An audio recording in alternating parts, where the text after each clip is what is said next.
I don't think it is too bold a claim to state that South Africa is the spiritual home of Chenin Blanc. Now, admittedly, Chenin Blanc is indeed indigenous to the Loire, and farmers have been growing Chenin Blanc since roughly the century AD. But there is something undeniably magical about the way that Chenin Blanc has evolved on the African continent, and therefore what South African Chenin Blanc tastes like in the glass. I would even go so far as to say that there are probably some Frenchmen who agree with me, given that South Africa has had ampelographers come from France and HANtv to South Africa to go up into the really hot, dry, extreme citrustal mountains and mark and collect Chenin Blanc clones that have evolved to become these completely unique creatures that not only survive but thrive in this really awfully hot, dry, desolate landscape. And so these clones are really important clues into what the future of Chenin Blanc might look like as climate change and climate variability becomes more of a thing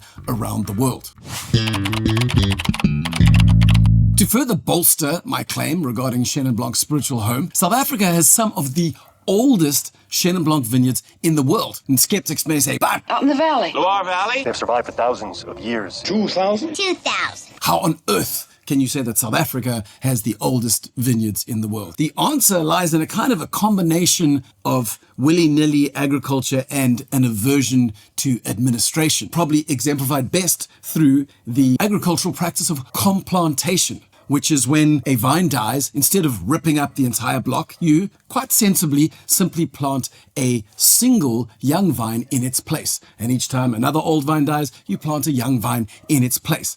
But in the case of the Loire, it was usually done without any sort of record keeping or tracking. Of course, at the time, this seemed expedient because what reason could you possibly have for wanting to keep track of every single vine that you plant? But that was because they didn't foresee a big willy contest over who has the oldest Chenin Blanc vines. Fool of a took. I mean, even in South Africa, which has some of the strictest wine bureaucracy in the world, our penchant for paper pushing really only kicked in the 1900s. And to make matters worse, it was only in 1965 that we even discovered with any degree of certainty that what South Africa had thought was called Steen for 300 years was actually proven to be genetically identical to Chenin Blanc. So it was only in retrospect that we figured out that a now world-famous vineyard like the Mevrouw Kirsten vineyard, planted in 1905, was actually a Chenin Blanc vineyard, and therefore one of the oldest Chenin Blanc vineyards on record. Again, I must concede that the Mevrouw Kirsten vineyard has also undergone complantation. But thanks to South Africa's bureaucratic brotherhood, we know when those vines were planted. And that's why we can say that the oldest vines in the vineyard are from 1905 and that the youngest vines in the vineyard are from 1946. Unfortunately, those sorts of records don't exist in the Loire, or at least they didn't at the turn of the last century.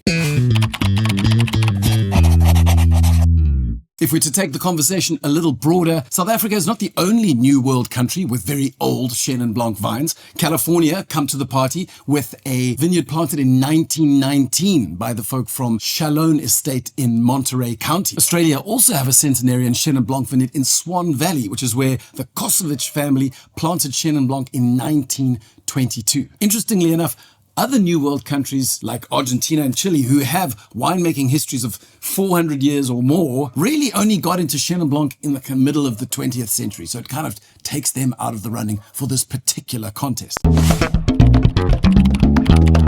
But there is a very interesting vineyard in Maule in Chile where the Longavi gang took a Pais vineyard that was planted in 1940 and then they grafted 1.2 hectares of Chenin Blanc onto that vineyard. So while they only got Chenin Blanc very late in the day, they essentially have a vineyard with 90-year-old roots which are feeding Chenin Blanc scions that are less than 10 years old, which I think is pretty cool. Now, the reason we're talking about old vine Chenin Blanc is because today's hand drink solo wine of the day is another fascinating old vine Chenin Blanc made by winemaker Johan Stompie Meyer as part of his Force Celeste range. The vineyard was planted in 1987 in the Malmesbury ward of the Swartland. 1987 may sound positively infantile when compared to something like the Mevrouw Kirsten vineyard in Stellenbosch planted in 1905, but for those of you who were born in the 80s, I think we'll all agree that that vineyard is probably beginning to feel a little bit of age creeping in.